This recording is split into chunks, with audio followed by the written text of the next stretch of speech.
Welcome back, everybody. In today's video, I'm going to show you how to change the valve cover gaskets on this 2002 Montero. So I've already done a couple of these. You guys know I own a lot of 2003 Monteros, and the 2003 to 2006 have a different intake manifold. So I have another video showing how to break that down, how to get in and change the spark plugs, and that's going to be very similar to this. However, for this one, I'm going to take it all the way apart, and I'm going to get down to the valve cover gaskets.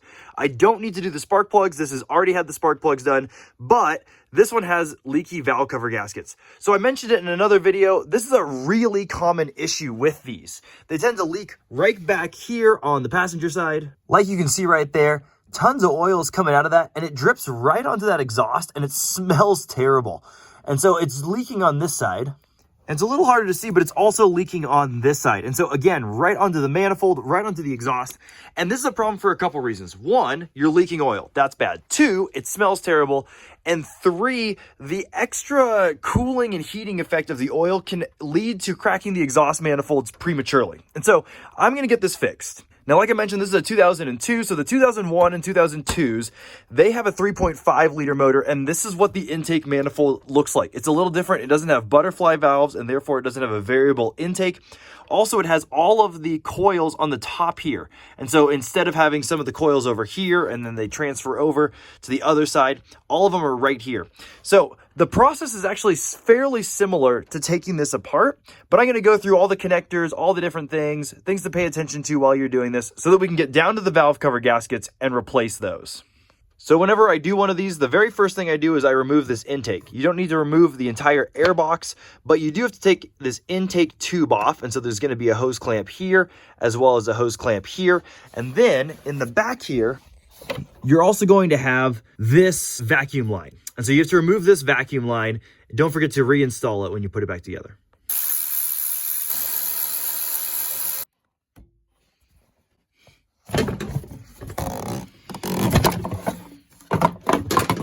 There's that intake tube taken off. So without the intake tube there, you can see a lot more of these sensors. The next thing I usually tackle is the electrical system. So let me go over some of the sensors you're going to have to unplug. It seems intimidating. However, all these plugs can only go back in one spot. And so even though there's a lot of them, it's really hard to screw it up. You just got to make sure you plug them all back in. So we got the idle air control right here. We've got your crankshaft sensor up here.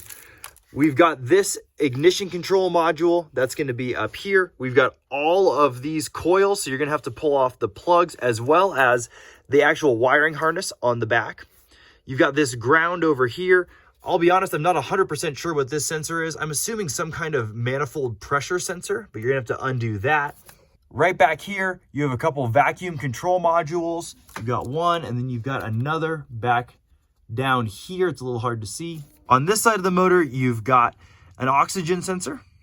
And then right up here underneath the wiring harness, you have two temperature control plugs. So this one is going to communicate with the ECU, and this one's going to read for the gauge. But these just measure the temperature of your coolant. So now that I've pointed all those out, let's get to unplugging them.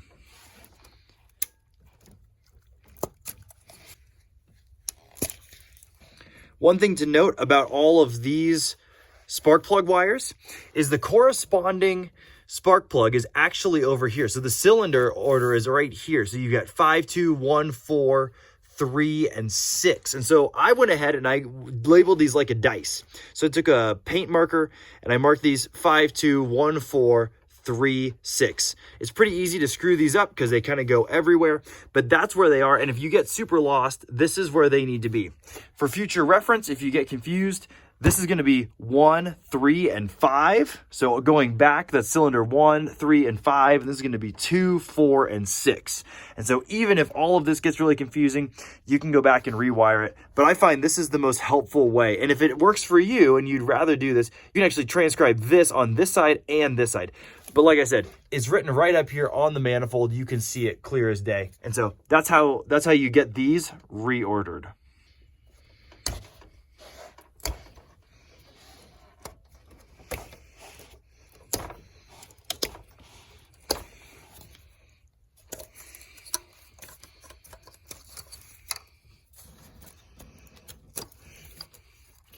For this ground, there's a little tab you press, and then you get to pull that right out. That's how that comes off. Another sensor I forgot to mention down here, I believe this is for your AC control. Now on this one, the metal clip is missing, but this guy, usually you have to pry that up and slide that off. But in this case, that one's already missing, and it doesn't really need it. It doesn't really want to come off, but that's how you take that off. Now onto that oxygen sensor.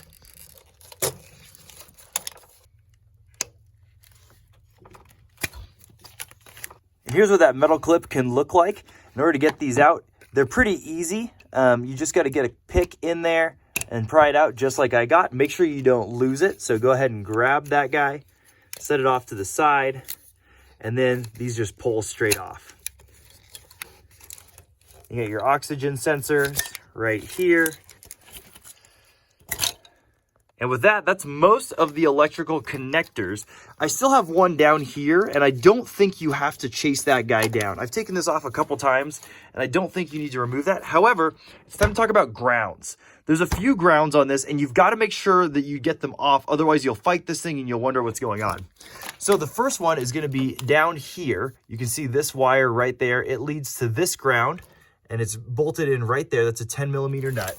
And then the other one is just like the 3.8s, and it's going to be up here. Normally on the 3.8 liters, it's on the side. This one's on the top. I like to disconnect it from the engine side rather than the body side. I just find it's easier to get to this one. And this one is also a 10mm. So let's get this one taken off and that one taken off.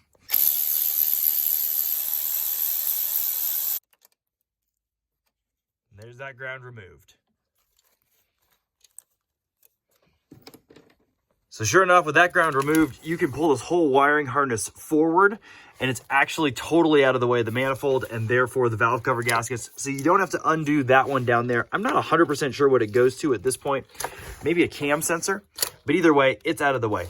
Another one that's going to be good to connect is this one for the injectors. You just pull that out. That's all of your injectors. That just gives you a little more room to work getting at this valve cover gasket.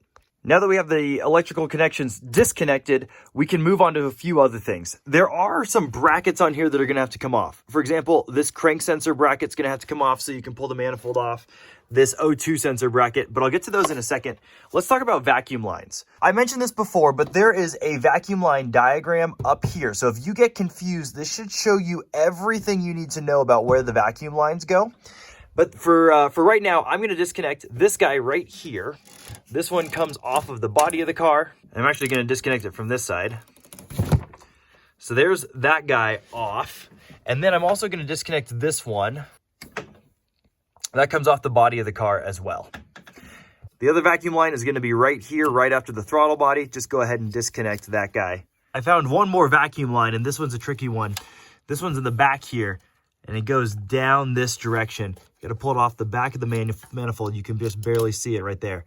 So don't forget to unplug that one. The next step is going to be to remove this throttle body, and I'm going to pull this throttle cable out. This is a cable-driven throttle, and so the way I do it is I extend it all the way, and then you can kind of finagle this out of there, allow it to snap back, and then the cable is free, meaning that you don't have to keep this together because it is bolted in over here.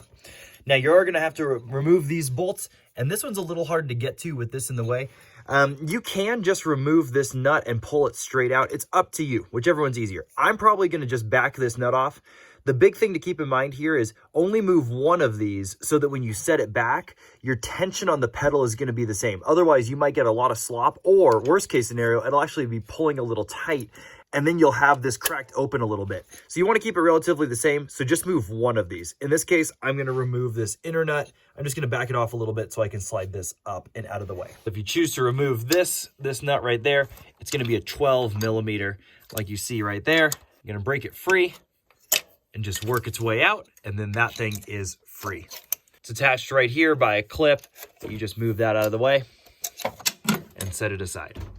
As I was moving that, I realized we have another breather hose, whether you want to call it a vacuum line or not. This goes from the PCV valve into the intake, and you're going to need to remove that as well. Now I'm going to remove this bracket, which holds the crank angle sensor. Set that up out of the way. This was a little harder to see, but I'm going to remove this bracket for the O2 sensor as well.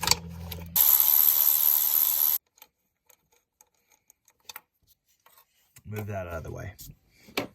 Next up, I'm going to remove this throttle body. Again, I already disconnected the cable, and so this should be free. And the big reason I disconnect this is because I don't want to remove these cooling lines and introduce air into the system. So I find it's easier to remove these 4 bolts. These are 12mm bolts, and they hold the whole throttle body assembly to the intake. And so I'm going to zip those off and then set this aside.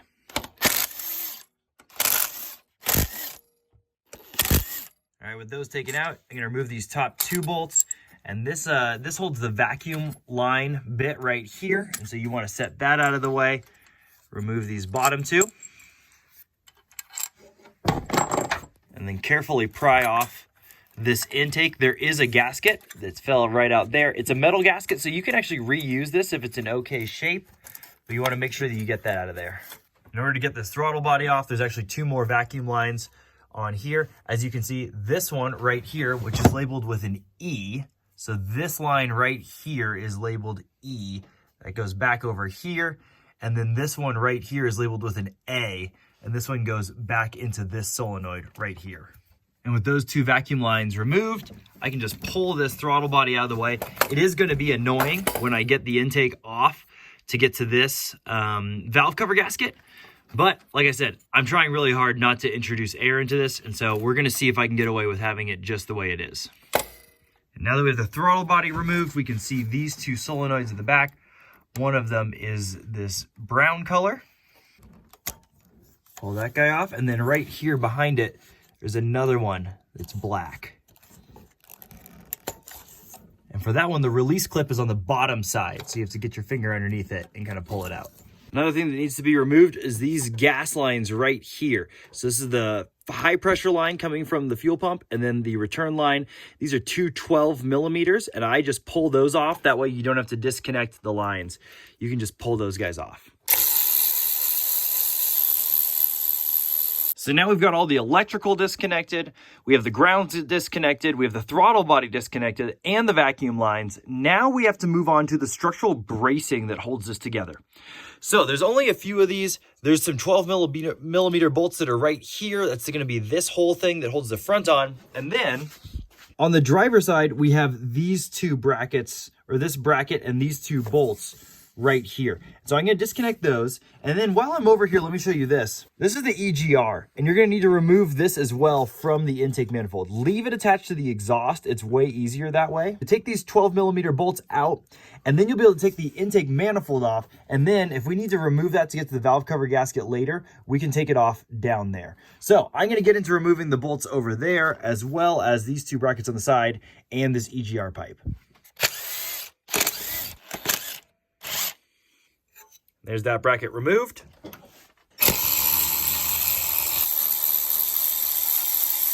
So now with all of that stuff removed, it should be time to pull the actual intake bolts. So just like the 3.8 liter, there's going to be a few bolts that run straight down the middle here. And this is actually easier to access. There's a little more space back here. But you're looking for the bolts down in here. So you're looking for these guys right here. They kind of zigzag back and forth. So you just want to make your way back there and take out all of those. They're all going to be 12mm.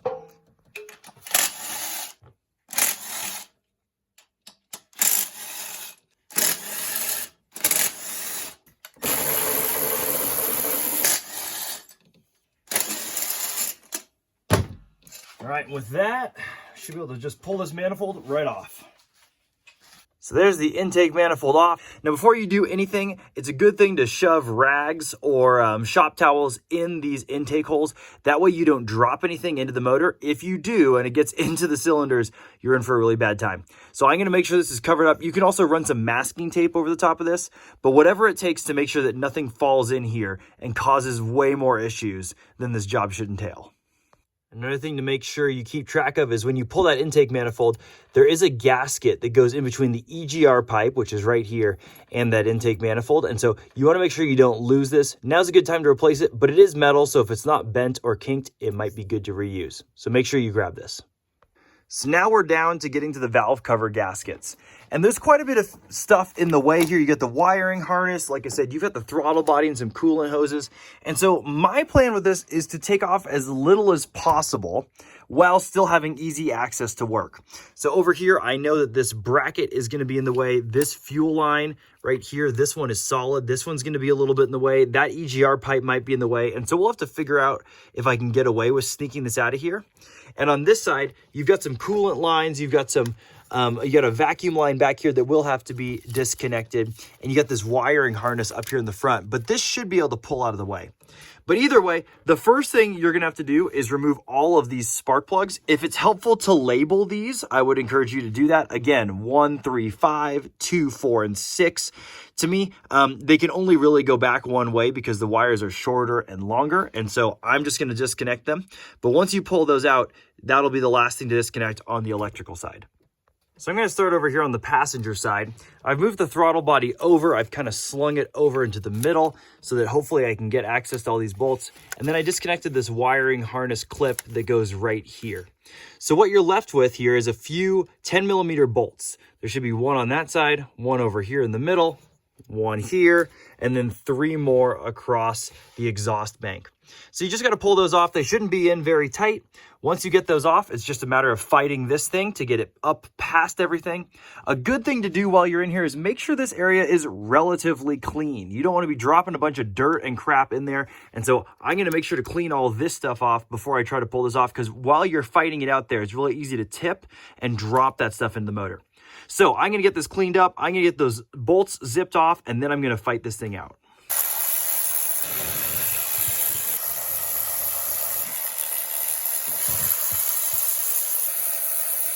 I recommend getting a magnet and pulling some of these out as you take them out. If they get really loose, that way you don't drop them down into the rest of the engine compartment. The other bolts you're going to have to take off are going to be these two, which are on the timing cover. So those actually bolt into the side, or the front rather, of the valve cover gasket. And so you need to remove these two as well. And then you should be able to slide this back and up and pull this valve cover out.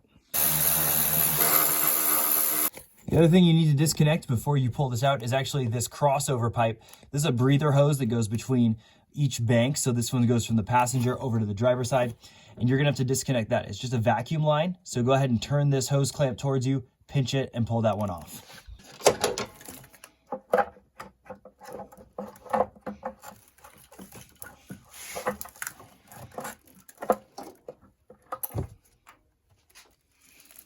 And there you go. There's the valve cover gasket removed, and you can see the internals of the motor. Now, one of the things I'm going to be replacing while I'm in here is also these spark plug tubes. These hold oil from getting out of the spark plug tube, which goes right there. And these will leak pretty badly. This one is super crusty. I mean, like rock hard. So I'm going to pull those off while I'm in here. All of them are rock hard. These probably haven't been changed since the motor was new. These definitely need to be replaced. So the process over here on the driver's side is relatively the same. Again, you have 6 bolts, 3 on this side, 3 on the manifold side. The only difference here is you have to fight the EGR tube. You have to fight this bracket that kind of gets in the way. And then you also have to fight this fuel line that won't move. I don't actually think you'll have to remove any of those. So I'm going to pull those bolts, and I'm going to see if I can snake this past kind of in this direction. The other thing is, if you remove the breather tube on the other side, you don't actually have to remove it from this side. It's okay to leave it attached. It's just that they're connected to each other. And so in order to pull one of them out, you have to disconnect it from one side. So I can get these bolts zipped off and see if I can't snake this out of here.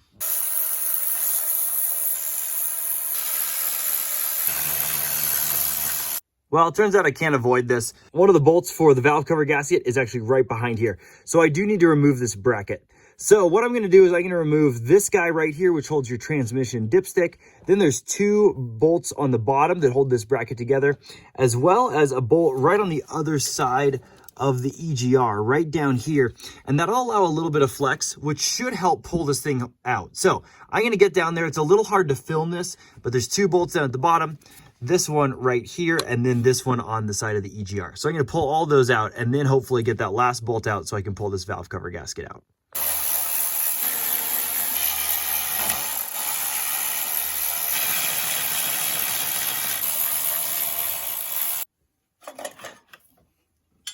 There's that bracket removed.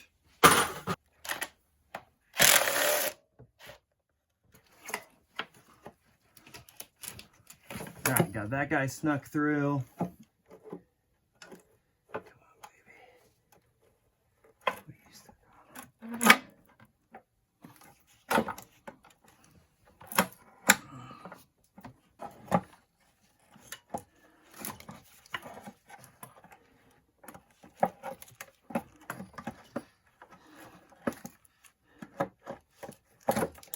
Come on.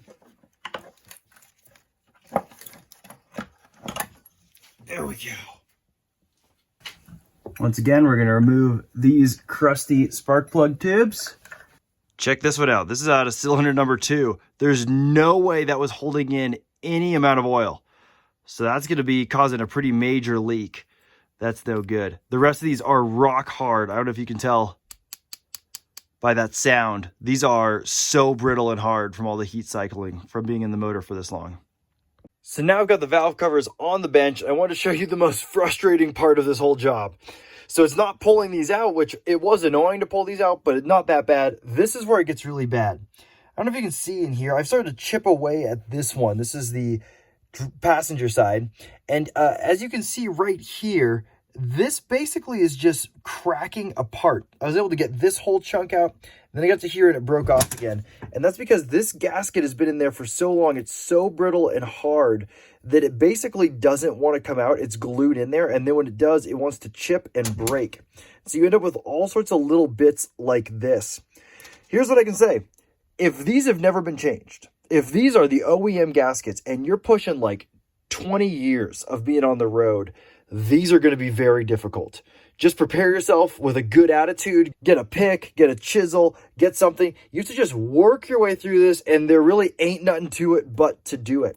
Any kind of shortcut you take could damage this, and these valve cover gaskets, they don't like to seat well, and so if there's any warping in the actual valve cover, it's going to cause you problems in the future. If you try to heat them up and burn them out, you're likely to warp this thin sheet metal, and so you just got to go back, and you got to take a pick, and you got to work at this bit by bit. Put on a good YouTube video, maybe this one, put on some good music or a podcast, and just get to work.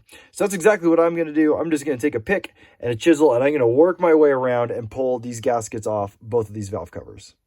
After about 30 minutes, I have all of the old valve cover gasket pulled out of this valve cover groove. It actually wasn't too bad. However, you should expect to spend probably about 30 minutes on this, maybe longer, depending on how bad it is. So I want to show you what these look like when they come out. This one is the OEM one, and it is hard. It is brittle. See, it's just going to snap right there. And so sometimes it would come out in these longer chunks, but more often than not, it would come out in these small chunks. You can see all these areas where the bolts go through. They just kind of flaked apart. And so here's what I used for tools. Use a flathead screwdriver to pry in some spots. Use this right angle, a hook, and then this flat edge. And what I found was most helpful is if you get down in this groove, there's a spot that goes deeper than the rest, and you can kind of get up underneath it and pry up on it. And you have to be careful. You can see there's a little bit of warpage in this. Now, if it's on the inside, that's okay. If it's on the outside, that causes problems because it's the sealing surface that keeps it from going out. And so you want to keep that as straight as possible. Like I said, you don't want to hammer on this a bunch. You don't want to heat it a bunch. You don't want to be reefing on it. You just want to kind of work your way. And it requires quite a bit of force, but you just got to be careful. So I was able to run the pick in there, and then sometimes when it would get stuck, I'd pry it up with either the right angle or the hook. And then in some areas, I was able to get the screwdriver. Either way, I just chipped away at it, kept going, and here we are. So there's the old gasket gone. That thing obviously not holding any oil in. It's time to put the new stuff in. Now with these gaskets, I would recommend going OEM, and there's the part number right there. It's going to be the same for both sides. And the reason I recommend going OEM is the other ones just don't always fit right. Sometimes they do, sometimes they don't. The Felpro ones, some people say they fit really well. Other people say they can't get them to line up. And with a gasket that usually leaks, you might as well get one that you know is going to seal properly. So those are the OEM ones. So I'm going to get those put in here. The last thing to make sure is, especially if you're picking out really small sections of this gasket, is make sure this is as clean as possible. So if any of this rubber kind of got stuck in there, make sure you get a pick and you actually clean it out. Otherwise, it'll have all sorts of deformities and it's not going to seal very well.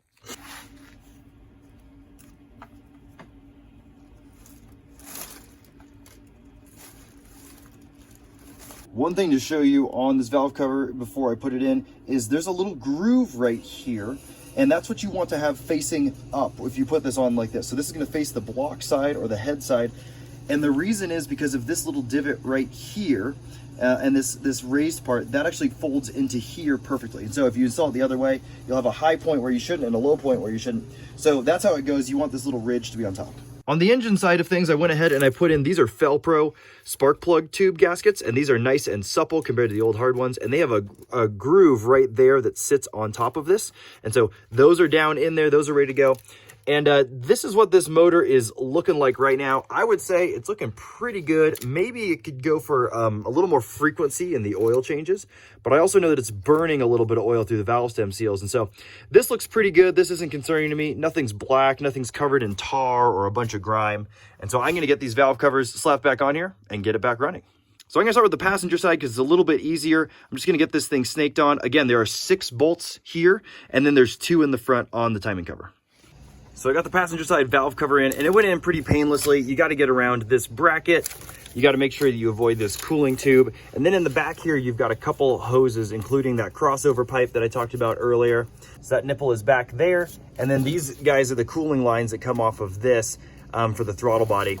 The other thing I've got out of the way is this, which connects to the air intake. And so once you just make sure that all those are in, you can start getting these bolts in. Now, here's my recommendation for this. Of doing a few of these, the tendency is you want to thread this in and then you want to get it tight. However, try to avoid that, because what happens is you get this tight and then it pries up and then you can't line that hole up. It's really frustrating. So what I like to do is get these threaded in just enough that I can tell that they're actually feeding in to the threads. And then I move on to the next one. So once you have these all threaded in just a little bit, and that includes this front, I actually do this last because I don't want it to throw off the torque on this. But once you get those threaded in just a little bit, make sure you have all of them in, and then you can go around and you can do the actual torque sequence. So the 6 bolts that go on top for this valve cover are only torqued down to 26 inch-pounds. So 26 inch-pounds, not foot-pounds. So these are barely tight. So if you go in here and you really reef on these things, you're going to have some issues. You're going to get it warped and get it torqued. And so you don't need that much torque. And so my strong recommendation is get a torque wrench that goes down this low. Mine barely goes down that low. But if you don't, you're going to over tighten them. You can do it by hand if you're pretty good. But I'm going to grab my torque wrench, set it as low as I can, and then I'm going to get these all snugged down.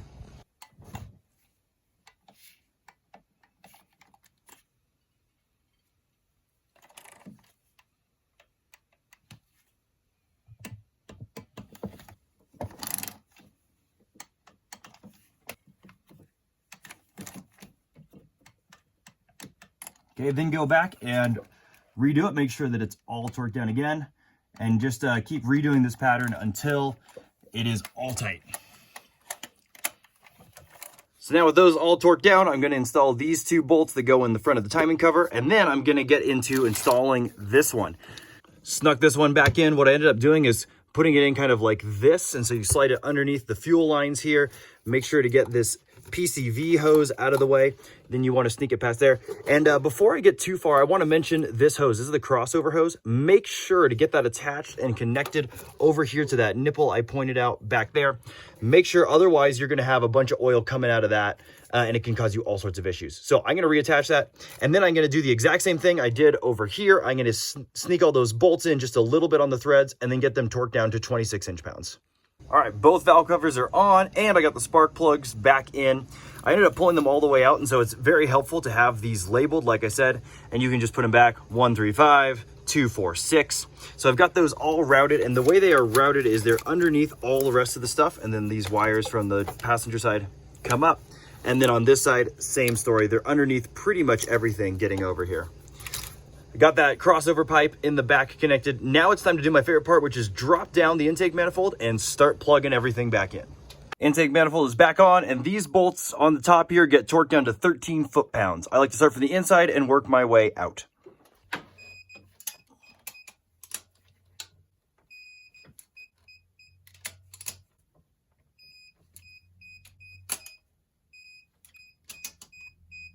Next thing to do is to attach this EGR pipe gasket. I'm going to go ahead and snake that in there. It's going to take me 2 hands, run a bolt through it, and get that cinched down.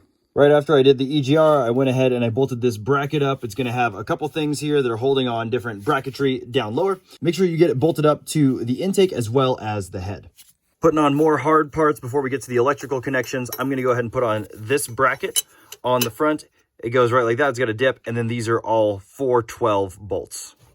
Finally, moving on to the passenger side, I'm going to attach the throttle body. Don't forget the throttle body gasket. It's going to go right like this, in that orientation with the tab facing up, just like that. So I'm going to get this bolted up. Make sure not to forget to put this on as well. This bracket holds the vacuum lines. So now we're on to the fun part. Throttle body's attached, this bracket's attached, that bracket's attached. Now it's time to put in the vacuum lines. Once again, there's a vacuum diagram right here to show you where everything is. You got this one coming off right here. Gets plugged in up in front on the manifold. Up top, we got this line, comes off the back of the firewall, goes in right here. There's actually two more vacuum lines on here. As you can see, this one right here, which is labeled with an E. So this line right here is labeled E. That goes back over here. And then this one right here is labeled with an A. And this one goes back into this solenoid right here. Got this one coming off the firewall, goes into this actuator. Here's another one I forget all the time. It's back here, comes off the firewall, coming from down underneath. It's this one. So I snake that under all of those, and I'm gonna plug it in right here on the manifold. Last vacuum line is gonna be the PCV valve over here on the driver's side. That one slips onto this big nipple in the front.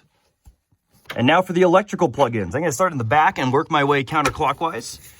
First ones I'm gonna get at are these guys back here.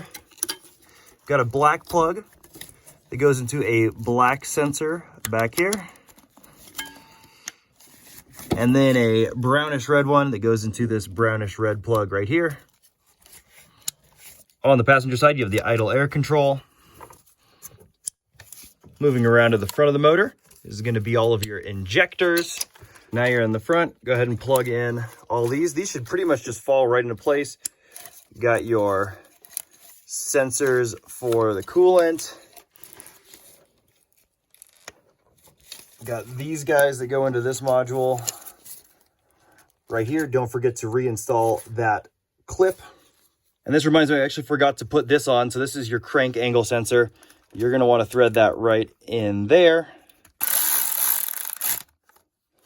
And then you're going to want to plug in the crank angle sensor. Moving on to your ignition coil packs. These should only plug in one way if you lay the harness on top.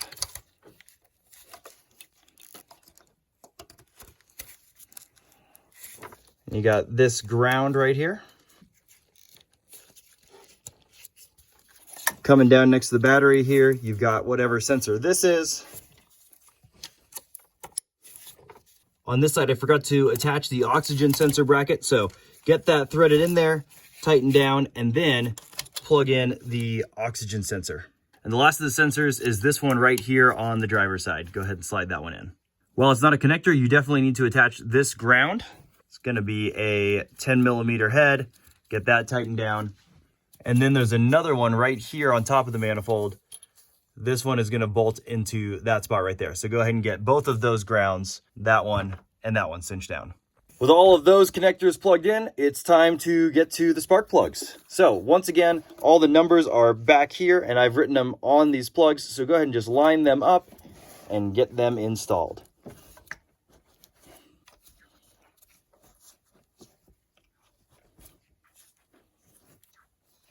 And there's all the spark plug wires plugged back in. Last thing to do is hook up the throttle cable. So remember, I only adjusted one of these nuts. It was this one, so that one's fine. So what I'm gonna do is slide this back into this place, and then I'm gonna tighten this one down until it is tight. Then I'm gonna come over here and I'm gonna actuate the throttle. I'm gonna slip this into that hole and get it lined up, and then that should be set. Forgot this step, you've got to reattach these gas lines. So go ahead and pull those up and get those bolted on. Last step is to reinstall the air intake tube, and don't forget to reattach this breather. Now with everything buttoned up, it's time to fire it up and see if we attached everything.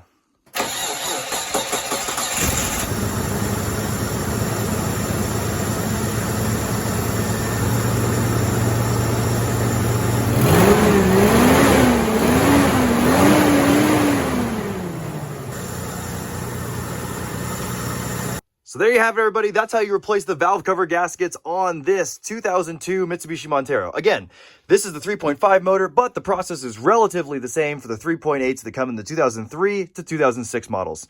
So hope you guys found this helpful. If you have any questions or comments, leave them down below, and I'll catch you on the next one.